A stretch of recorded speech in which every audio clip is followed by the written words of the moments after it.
IPL మొదలు కాకముందే ఢిల్లీ క్యాపిటల్స్కు కోలుకోలేని దెబ్బ తగిలింది.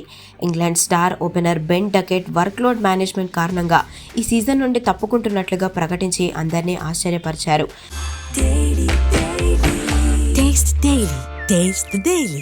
2 కోట్ల భారీ ధరకు డకెట్ను కొనుగోలు చేసిన ఢిల్లీ ఫ్రాంచైజీ ఫ్యాన్స్కు ఇది ఊహించని షాక్ అనే చెప్పాలి.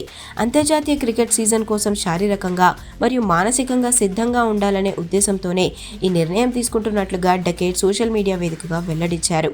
ఇంగ్లాండ్ తరపున ఆడటమే నా మొదటి ప్రాధాన్యత. ఢిల్లీ ఫ్రాంచైజీకి, అభిమానులకు కలిగిన ఇబ్బందికి క్షమాపణలు కోరుతున్నాను అంటూ ఆయన పేర్కొన్నారు. ఇటీవల జరిగిన యాషెస్ సిరీస్లో కేవలం 20.20 సగటుతో పేలవ ప్రదర్శన చేసిన డకెట్ ఇప్పుడు తన ఫామ్పై దృష్టి పెట్టాలని భావిస్తున్నాడు. అయితే డకెట్ తీసుకున్న ఈ నిర్ణయం అతని ఐపీఎల్ కెరీర్ను ప్రమాదంలో పడేసే అవకాశం కూడా ఉంది. బీసీసీఐ కొత్త నిబంధనల ప్రకారం వేలంలో అమ్ముడుపోయిన విదేశీ ప్లేయర్స్ సరైన వైద్య కారణాలు లేకుండా టోర్నమెంట్ ముందు తప్పుకుంటే వారిపై 2 ఏళ్ల పాటు నిషేధం విధిస్తారు. ఈ నిబంధన అమలైతే మాత్రం బెన్ డకెట్ 2027-2028 సీజన్లకు కూడా దూరం కావాల్సి ఉంటుంది.